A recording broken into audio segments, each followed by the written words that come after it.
नमस्कार, आप देख रहे हैं जोहार झारखंड। आपके साथ मैं हूं शिप्रा झा और बुलेटिन में सबसे पहले खबर आपको चाईबासा की दिखाते हैं, जहां सारंडा में नक्सलियों पर सुरक्षा बलों ने बड़ी दबिश दी है। कोबरा और पुलिस की ओर से ऑपरेशन मेघा बुरू चलाया गया। इसमें करीब 7 घंटे तक दोनों ओर से हेवी फायरिंग होती रही। मुठभेड़ में सुरक्षा बलों को बड़ी कामयाबी मिली और 15 नक्सलियों की डेड बॉडी मिली है। इसमें 1 करोड़ का इनामी नक्सली पतिराम मांझी उर्फ अनल दास शामिल है। वहीं 25 लाख का इनामी अनमोल और 15 लाख के इनामी नक्सली भी ढेर किए गए।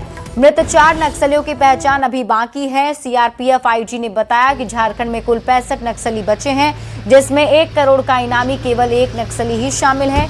सुरक्षा बलों का अभियान जारी है और झारखंड के साथ ओडिशा भी जल्द नक्सल मुक्त हो जाएगा। इस मौके पर आईजी ऑपरेशन ने नक्सलियों से सरेंडर कर समाज की मुख्य धारा में लौटने की अपील भी की।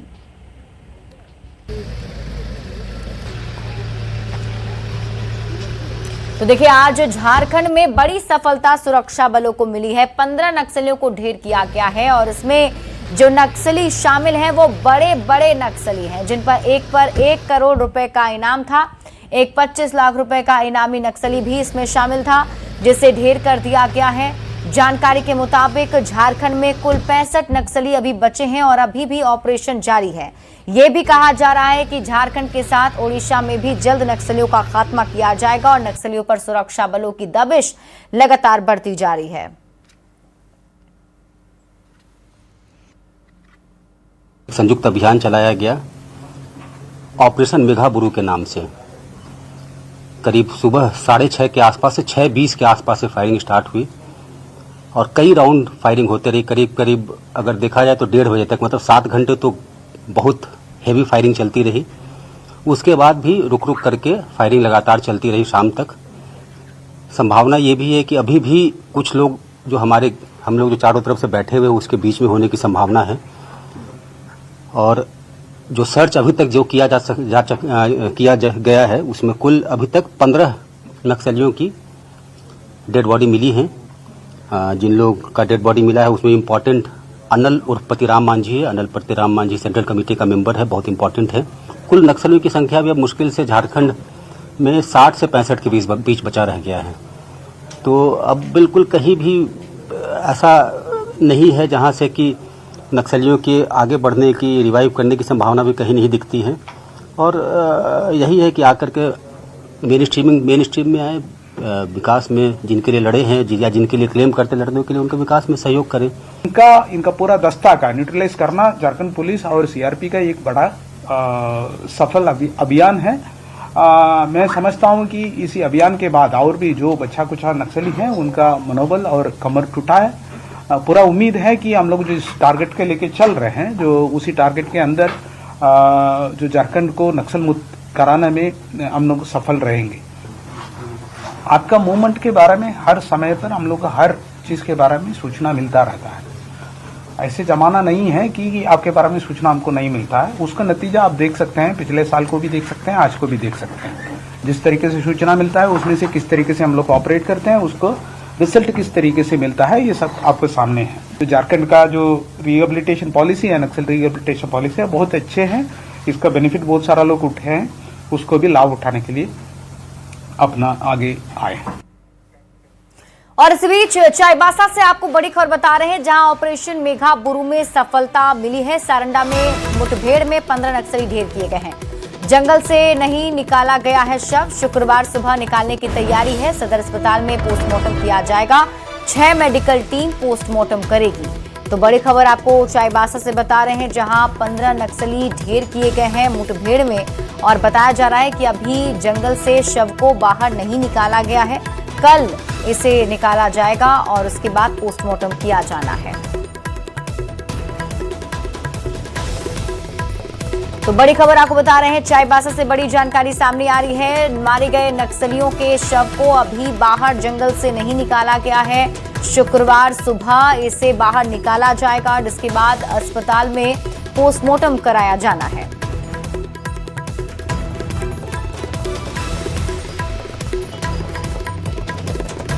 तो झारखंड के चाईबासा में नक्सलियों के खिलाफ सुरक्षा बलों को बड़ी कामयाबी मिली है। सुरक्षा बलों की इस सफलता पर केंद्रीय गृह मंत्री अमित शाह ने खुशी जताई। सोशल साइट एक्स पर पोस्ट कर अमित शाह ने लिखा, पश्चिमी सिंहभूम में सीआरपीएफ और झारखंड पुलिस के ज्वाइंट ऑपरेशन में 1 करोड़ का इनामी नक्सली सेंट्रल कमेटी मेंबर अन्नल उर्फ पतिराम माझी और 15 अन्य नक्सलियों के अब तक एनकाउंटर से नक्सल मुक्त अभियान को बड़ी सफलता मिली है। दशकों से भय और आतंक के पर्याय रहे नक्सलवाद को हम 31 मार्च 2026 से पहले समाप्त करने के लिए संकल्पित हैं। तो ये पोस्ट आपके टीवी स्क्रीन पर आपको दिखा भी रहे हैं और देखिए गृह मंत्री अमित शाह काफी ज्यादा इससे खुश हैं जिस तरीके से सुरक्षा बलों को सफलता मिली है। उन्होंने एक बार फिर से दोहराया, 31 मार्च 2026 से पहले समाप्त करने के लिए संकल्पित हैं और मेरी पुनः शेष बचे नक्सलियों से अपील है कि हिंसा, आतंक और हथियारों से जोड़ने वाली विचारधारा को छोड़कर विकास और विश्वास की मुख्यधारा से आप भी जुड़ें। बढ़ेंगे आगे और खबर धनबाद से, जहां एक निजी होटल में हथियार के साथ अपराधियों ने जानलेवा हमला, मारपीट और लूटपाट की घटना को अंजाम दिया। कतरास थाना क्षेत्र के कोको मोड़ की घटना है। इसमें होटल संचालक अंबुज मंडल गंभीर रूप से घायल हो गए। होटल संचालक ने बताया कि हमलावरों की संख्या 15 से 20 के बीच थी और सभी लाठी डंडा और बंदूक से लैस थे। बुधवार को खाना खाने के बाद पैसे देने से इनकार करने के बाद विवाद बढ़ा था, जिसके बाद गुरुवार को आरोपी धर्मेंद्र गुप्ता और शुभम सिंह ने कई लोगों के साथ मिलकर हमला बोल दिया। संचालक के सोने की चेन के साथ दुकान से कैश 75,000 रुपए भी लूट लिए। पीड़ित ने घटना के बाद आरोपियों पर कार्रवाई के साथ परिवार और जान माल की सुरक्षा की मांग की है। पिस्टल उस्टल लेके मारने के लिए आया था, हथियार लेके आया था और तलवार। कौन कौन लोग थे? वही लोग था आपका शुभम सिंह था, बंटी सिंह था और धर्मेंद्र गुप्ता। मामला क्या कारण क्या है? खाना खाने का, पैसा नहीं देने का। कहाँ? काको मोड़ होटल है ना, झरना होटल, वहीं। क्या इसको लेकर के आप क्या शिकायत किए थाना? शिकायत के लिए आए हैं थाना पे। आवेदन दे दिए? आवेदन देने के लिए आए हैं। दुकान में तोड़फोड़ भी हुई है? दुकान में तोड़फोड़ भी कुछ हुई है? हाँ, दुकान भी तोड़फोड़ कर दिया है। सामान का, मेरा गला का चेन था सोना का, वो भी छीन लिया है। सोचिए जरा, रेलवे ट्रैक पर अगर ट्रक फंस जाए और सामने से ट्रेन आ रही हो। देवघर के जसीडीह में ऐसा ही वाकया सामने आया। ट्रेन में मुसाफिर की सांसें ऊपर नीचे हो रही थी और इधर रेलवे फाटक पर खड़े लोग हैरान रह गए। ट्रेन के इंजन से जब ट्रक की टक्कर हुई तो मंजर खौफनाक था। फिर क्या हुआ, इस रिपोर्ट में देखिए।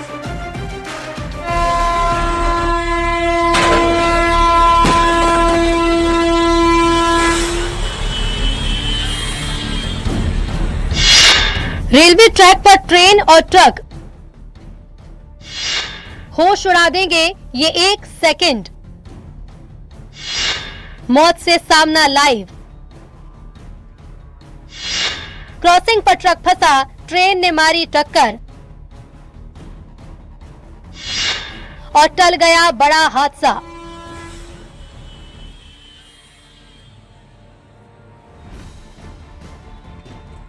पलक झपकते ही यहां वो होने वाला है जिसके बारे में आप सोच भी नहीं सकते। रेलवे क्रॉसिंग है ये, जिस रेलवे क्रॉसिंग पर एक तरफ से ट्रेन आ रही है, दूसरी तरफ ये ट्रक जो फंस गया है। इधर ट्रेन का ड्राइवर तेजी से हॉर्न दे रहा है, लेकिन ट्रक है कि निकल ही नहीं पा रहा।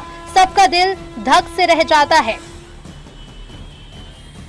ट्रेन के अंदर मुसाफिर के पसीने छूट रहे थे तो बाहर लोगों की आंखें फटी की फटी रह जाती हैं और ठीक इसी वक्त ये क्लाइमैक्स सीन। ट्रेन का ड्राइवर शायद ब्रेक लगाने की पूरी कोशिश कर रहा है, लेकिन इसी बीच क्रॉसिंग पर फंसे ट्रक को ट्रेन टक्कर मार देती है। पटरी पर ट्रक और ट्रेन की टक्कर, ऐसा खौफनाक मंजर जो होश उड़ा देगा। एक बार फिर देखिए, ट्रक की चपेट में बाइक भी आ गई। अब आगे क्या होगा ये सोचकर दिल धक से रह गया। वो तो गनीमत थी कि ट्रेन रुक गई। इस खौफनाक मंजर की इनसाइड स्टोरी आपको बताते हैं। झारखंड के देवघर में हुआ क्या? दरअसल गोंडा से आसनसोल जा रही ट्रेन जसीडीह से आगे बढ़ने के बाद देवघर के नावाडीह रेलवे फाटक के पास ट्रक से टकरा गई। टक्कर ट्रेन के इंजन से हुई। हालांकि राहत की बात रही कि हादसे में कोई हताहत नहीं हुआ। इंजन और ट्रक की टक्कर की चपेट में 2 बाइक भी आ गई जो पूरी तरह से क्षतिग्रस्त है। घटना की सूचना मिलते ही रेल प्रशासन और जसीडीह पुलिस पहुंची और हालात संभालने में जुट गई। लापरवाही का बात कहें या फिर आप देख सकते हैं कि सीधे तौर पर हम इस वक्त देवघर के नवाडी रेलवे फाटक के समीप हैं और यहाँ पर ये पहली घटना नहीं दूसरी घटना है जहाँ पर इस तरह की घटना जो है सामने आई है, जहाँ ट्रेन का इंजन जो है ट्रक में टकराई है, जिसके वजह से 2 बाइक भी इस ट्रक के चपेट में आए हैं। हालांकि पूरी घटना में कोई हताहत नहीं है, लेकिन ये जो ट्रेन है ये बताया जा रहा है कि गोंडा आसनसोल साप्ताहिक एक्सप्रेस है जो कि आसनसोल जा रही थी और उसी बीच जसीडीह से निकलने के बाद नवाडी रेलवे फाटक के पास यह घटना घटी है। ये सड़क देवघर रांची मुख्य मार्ग है और एम्स जाने के लिए एकमात्र रास्ता भी। हादसे के बाद दोनों तरफ लंबा जाम लग गया, जिससे लोगों और मरीजों को परेशानी हुई। घटना के वक्त ट्रेन में मौजूद यात्रियों का कहना है कि ट्रेन ने पहले तेज हॉर्न दिया, फिर जोरदार झटका लगा और ट्रेन रुक गई। गौर करने वाली बात है कि इसी फाटक के पास पहले भी ऐसे हादसे हो चुके हैं। सवाल है कि आखिर चूक कहाँ हुई?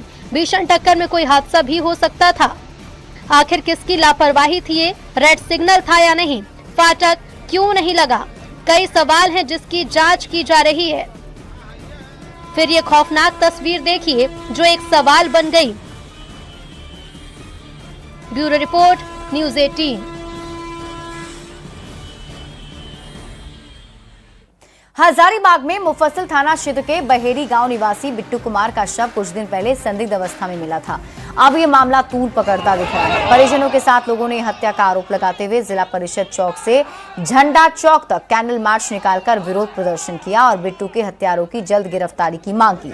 परिजनों ने चेतावनी दी कि अगर जल्द कार्रवाई नहीं हुई तो धरना प्रदर्शन और विधानसभा घेराव किया जाएगा।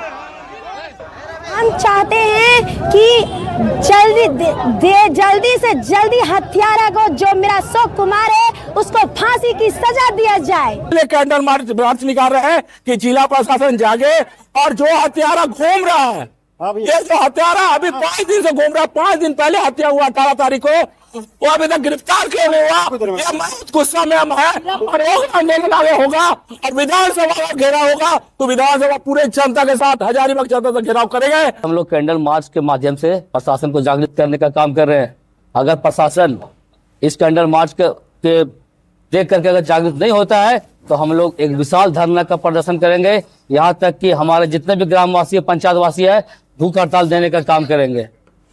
खबर धनबाद से है, जहां निरसा प्रखंड अंतर्गत ईसीएल मुगमा क्षेत्र के बैजना खुसरी ओसीपी में ब्लास्टिंग को लेकर विवाद हो गया। ब्लास्टिंग से नाराज ग्रामीणों ने ओसीपी में कार्यरत मजदूरों के साथ मारपीट की, जिसमें 3 मजदूर गंभीर रूप से घायल हो गए।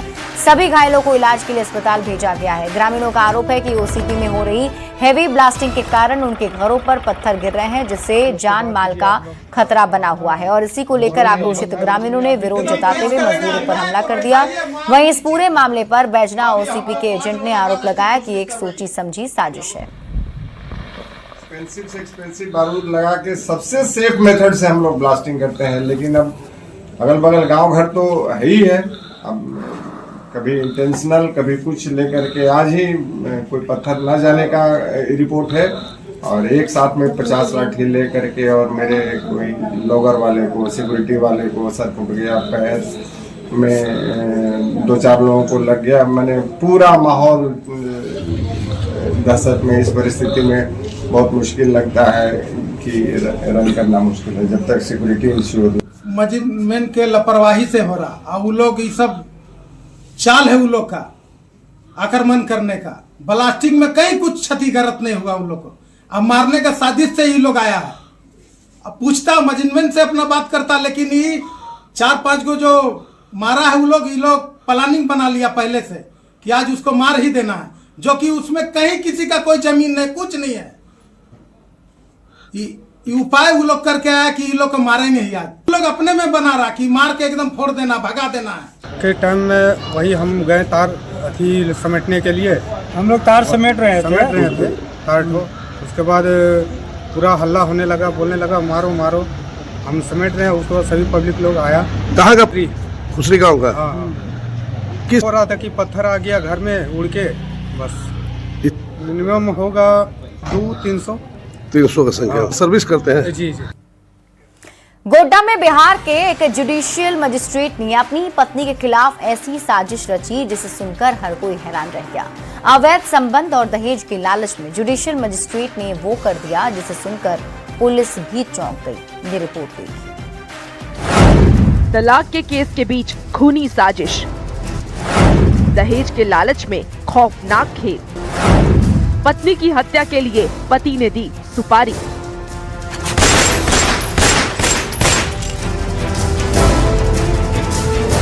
समस्तीपुर में जुडिशियल मजिस्ट्रेट के पद पर तैनात एक व्यक्ति ने अपनी ही पत्नी के खिलाफ खूनी साजिश का खौफनाक खेल रचा।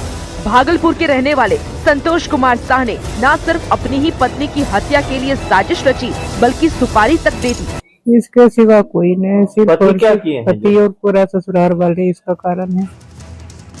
वंदना और संतोष कुमार शाह के बीच तलाक का केस झारखंड के गोड्डा कोर्ट में चल रहा है। 17 जनवरी 2026 को कोर्ट की तारीख से वंदना अपने भाई के साथ बाइक से घर लौट रही थी। तभी बाइक से आए 3 लोगों ने वंदना पर ताबड़तोड़ फायरिंग कर दी। महिला को 2 गोली लगी, जिसमें वो बुरी तरीके से घायल हो गई। महिला ने आरोप लगाया कि यह हमला उसके पति ने ही करवाया है। कोर्ट में तारीख था, नहीं तारीख करने हम गए थे। तारीख से वापस अपने मायके घर आ रहे थे। इसी क्रम में बीच रास्ते में उसने गोली मारा है, बीच रोड पर 2 गोली मारा है। घटना के बाद गोड्डा पुलिस ने SIT का गठन कर जांच शुरू कर दी और मामले में 3 लोगों को गिरफ्तार किया, जिसमें से एक जुडिशियल मजिस्ट्रेट संतोष कुमार शाह का भाई भी है। ये सारी प्लानिंग उनके पति के द्वारा अपने भाई के साथ मिलकर ये किया गया है। अपनी पत्नी से छुटकारा पाने के लिए या जो केस चल रहा है मेंटेनेंस का, उससे बचने के लिए ये घटना कारित किया गया। पुलिस ने बताया कि आरोपियों ने न सिर्फ अपने गुनाह को कबूल किया है, बल्कि ये भी स्वीकार किया है कि संतोष कुमार शाह ने ही अपनी पत्नी की हत्या के लिए 2 लाख रुपए सुपारी दी थी। गोली एक जबड़ा में लगा है और एक उसके पीछे पीठ से लग के निकल गया है। तो अभी वो नाजुक ही है, मतलब पर डॉक्टर कह रहे हैं कि अब धीरे धीरे रिकवर कर रही है। पत्नी के बयान के मुताबिक वंदना और संतोष कुमार शाह की शादी 2019 में हुई थी। शादी के समय संतोष भागलपुर में कोचिंग चलाते थे। शादी के बाद संतोष का चयन जुडिशियल मजिस्ट्रेट के पद पर हो गया। नौकरी लगने के बाद संतोष अपनी पत्नी के घर वालों से 15 लाख रुपए दहेज के लिए मांगने लगा। पैसा नहीं देने पर पति ने तलाक का केस दर्ज करवाया। 2021 में वंदना ने गोड्डा फैमिली कोर्ट में मेंटेनेंस के लिए केस दर्ज करवाया। हम लोग के पास दहेज मांगने लगा। हाँ। पैसा दीजिए तब रखेंगे। हाँ। इसको बढ़िया से नहीं रखने लगा। कितना दहेज मांगते हैं सर? 15 लाख रुपए। पीड़िता का कहना है कि उसके पति का किसी के साथ अवैध संबंध है, जिसकी वजह से वो उन्हें रास्ते से हटाना चाहते हैं और इसीलिए उन्होंने उसकी हत्या की साजिश रची। उस कोचिंग की एक छात्रा है जिसका नाम प्रीतम कुमारी है। हाँ। उससे उसका अवैध संबंध है। हाँ। उसी समय से उसका जो है मेरे प्रति व्यवहार उतना बढ़िया नहीं था। पुलिस मामले की जांच में जुट गई है। फिलहाल पीड़िता का भागलपुर में एक निजी अस्पताल में इलाज चल रहा है। न्यूज़ 18 के लिए भागलपुर से आशीष रंजन और गोड्डा से अमित कुमार सिंह की रिपोर्ट। जमशेदपुर के परसूडी में घर में लगी भीषण आग से हड़कंप मचा रहा। सरजमदा की ये घटना है। आग इतनी तेजी से फैली कि घर में रखा सारा सामान जलकर खाक हो गया। घर में शॉर्ट सर्किट से आग लगने की आशंका जताई जा रही है। राहत की बात रही कि घटना के समय घर में कोई मौजूद नहीं था। घर से आग उठता देख लोगों ने परसूडी थाना और फायर ब्रिगेड को कई बार जानकारी दी, लेकिन फायर ब्रिगेड लापरवाह बना रहा। स्थानीय लोगों ने खुद ही आग पर कड़ी मशक्कत से काबू पाया है।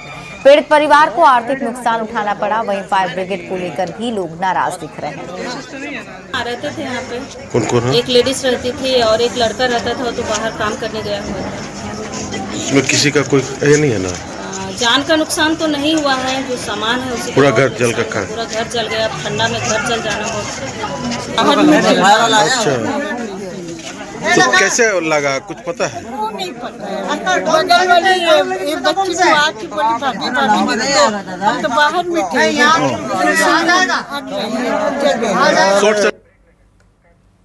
और यहाँ रुकने एक छोटे से ब्रेक के लिए जल्द लौटते हैं वापस।